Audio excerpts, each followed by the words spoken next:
General matter की dictation number 27 start करते हैं।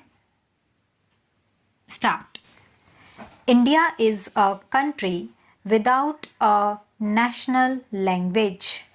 Article 351 says that it is the duty of the Union to promote the spread of Hindi language so that it may serve as a medium of expression for all the elements of the composite culture of India. But nowhere Hindi has been mentioned as the national language. Article 343 of the Constitution says that official language of the Union will be Hindi. Watch out, Hindi is an official, not a national language of India. Hindi as the official language was vehemently opposed by non-Hindi speaking states. The opposition turned violent and English was allowed to serve as official language for 15 years. Later on, the act was amended in 1967 to allow continuation of the use of English for official purposes. We have 22 state languages included in Schedule 8 of the Constitution. India being a multilingual country, there is no national language as such. Large states with non-Hindi speaking population proved a destructive hurdle in the spread of Hindi. They heaped contempt and spurned Hindi and treated it as an imposition of the rule from the north over south.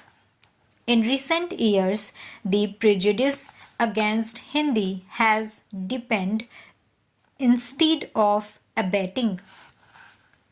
What an irony!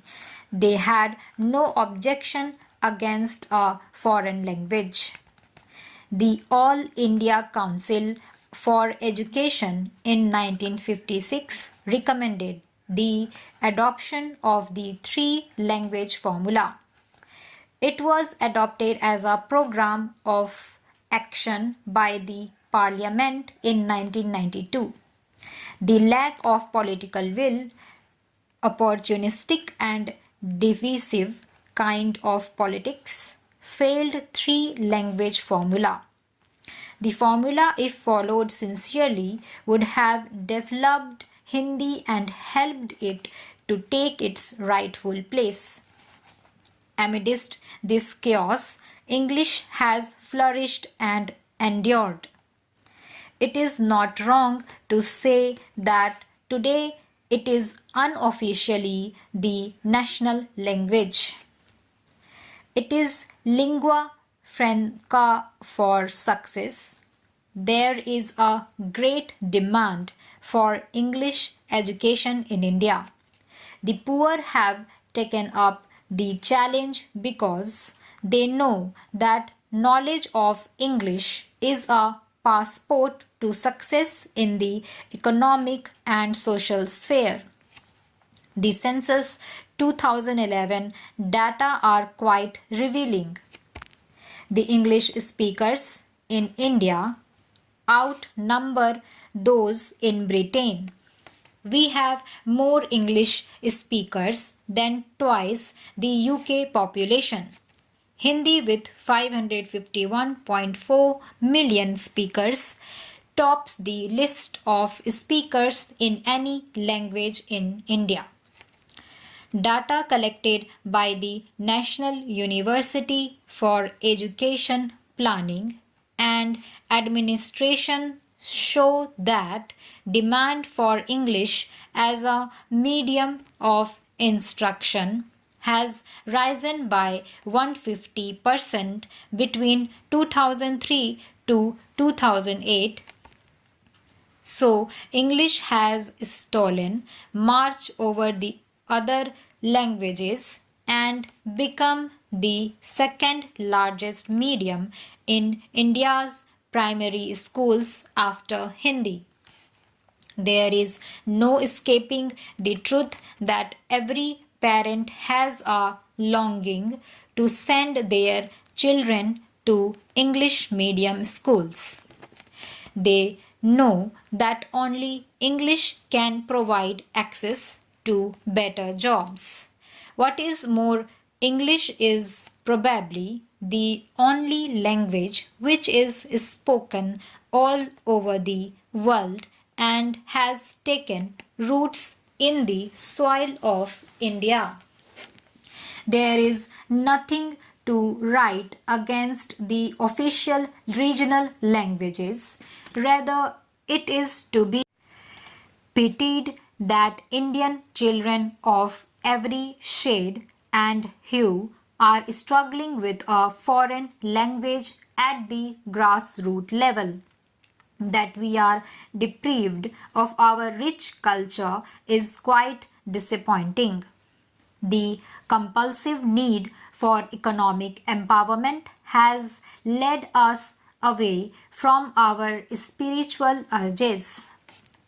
Little wonder our basic needs have driven us to accept a world where English reigns.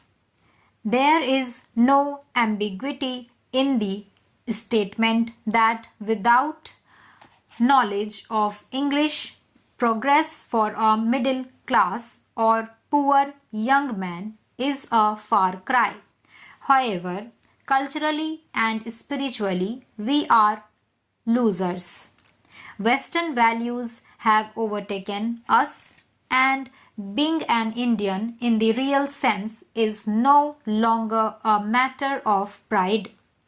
In fact, retention of English language has had adverse effect in that it has taught us to think like a Western. Undoubtedly, our contact with English has made us liberal. But it is ironical that our country has not been able to protect its heritage.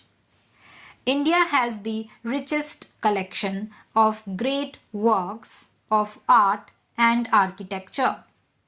But inheritance has fallen apart for lack of study of Hindi and Sanskrit. Political factors have denied the status of classical language to Sanskrit. If modern culture has overwhelmed our valuable traditions, it is because there is no vehicle to propagate our own traditions. Today, India is engaged in redefining morality regardless of our past values and cultural life. Whenever we try to talk of our past heritage, the secularists term it as the saffronization of India.